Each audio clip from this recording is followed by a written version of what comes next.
nirmala kenyam bia kamal kanur online tv kejan gwasame ngut kan konure roja dana bana kwen mi e jirame yidit kejan channel me kejan changan yam kejen wo biejek der subscribe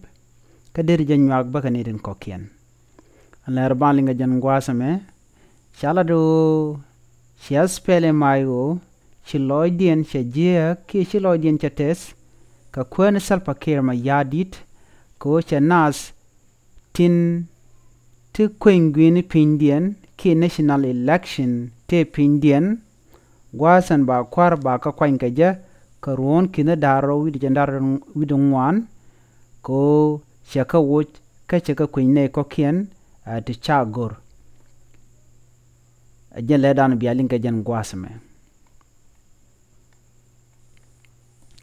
Shalado shukume SPLM IO loidien je ka duopen ci selpa kir kwartin bus kanas ka queen gwini ki queen kwari rei wika so Sudan shaka woj. Shalado ka Friday ki shanga dish ki shanga bakel janas tin bus ka National Constitution Review Commission NCRC ke National Election Commission NEC ke Political Parties Council PPC Shaka wot gwasnikian kaja kwar ti kokien las gwasnikian. Chalado chanas ti chopka diok re wika so Sudan ti la kwaran wini cha gwaskien shaka moch kanat. Kanetin konti cha las gwasnikian bia shoot kien bia kaling gwasame. Chisalpa ke raja mocha jalat ke TV dung so Sudan shikira SPLM Rana SPLM Michelle Professor Abednego Akok Kashol Kwany Kamuktap Swa KSO Sudan Opposition Alliances Shea Michael Yabagayo Kwany KNEC La Kura Roda Kashewut Michelle Mach Maika Den Kwany Alaran Civil Servant Aja Ramadan and La Electoral Officer Kinasen Quantity Quinte Pindian Charo jama chaja lari nono. Chalado de pokbus balwang raman la SPLM IO acting press secretary kamuk tabdung Dr. Machaten aja Ramadan de kwany ala ramkel kanasten ba queen kwariguch chetko de raja Ramadan la chief ki ramla kwar electoral officer. Dung do cha kwany ne ramado diena salpa ke mayadit ka Ramadan cha kwany Chalado jen shiran SPLM IO dung do ran SPLM rami montepin salpa ke mayadit. Chalado en gwasa dana charan kwaintin salpa ke mayadit jen chalado gwasa SPLM IO.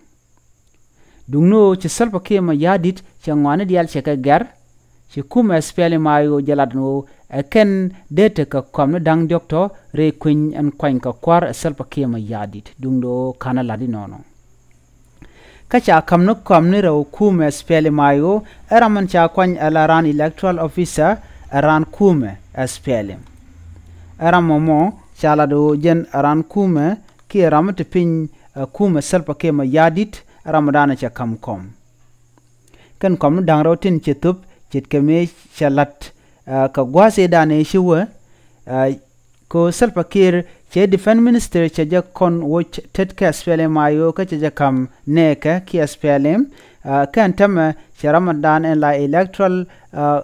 commission ki Ramadan anti ki electoral officer che ja kam rande ka chala do gwasta to shika gwaska de ka gwas SPLM IO ka chaka watch ka SPLM IO ka chala na nɛɛkɛ Antama ci salpa kir komnu toto chaka woitet ka SPLM IO ajen majak loch SPLM IO ka bajia ka salpa ke mayadit. Shalado antama kuumɛ SPLM IO marwai ka Dr. Machaten Zurgon ka lip ka salpa ke mayadit rewai ka so Sudan ka juba ko chajien chawo rewai ki jip gwas mi shamal dung Sudan chajaw gorno de jalaten. Shalado kulune jok ba gwas dialan kon tin chetop ke tin cha kan ka SPLM IO ba ka bulwa jok ko ka ti ka ngod sha gwar pin ko de kore dane ci tuok ne ron kin daru du wal jok de ja kapchong re kuro mo en kore che tuong ne ron kina daru wi wal jok che na ti chop ke kinit ku dangwan chike liutin an gwasamo en pin nen ti kinit ku dangwan chala do la de UN ke United Nation en wo shineri shop ko to chi yeken chike bat re wi ka so Sudan ke je rone dan e che kor cha to ka ja chawo en kwen gwin men balat gwasame wo ba kore dan e che to ka ron kina dara wi wal jok ba jo wire wi ka so Sudan ka ba kwart jidiene ba ka kwanya nyok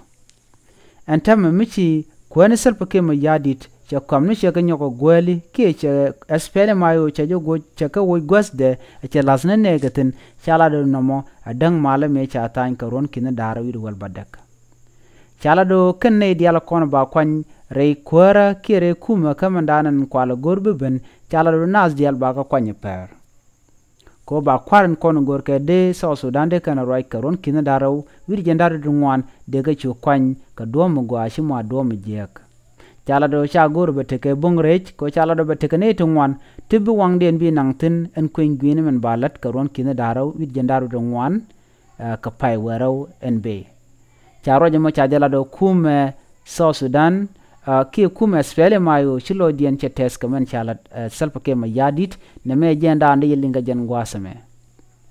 bana roja dana bile bentuo ka mishi selpa ke ma yadit che lunjokre we ki jip ko jen chala do che ki jip ko ba mala danan lero de kimen de nore we ka Sudan de kanu gitinen wini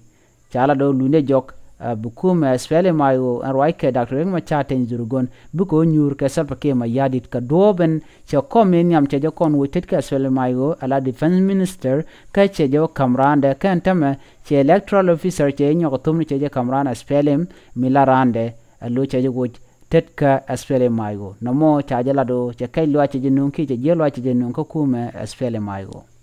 ajele dandi linga jen gwasme mi jiram jidit ke jen channel me gore jen bi nyane ko ken ko bien ler kon lat ke ye ka tung nen nas bien ka chwa jek alor ajele dandi linga jen gwasme ko gor bi nyane ko ken ki ku subscribe biya te kamal bye bye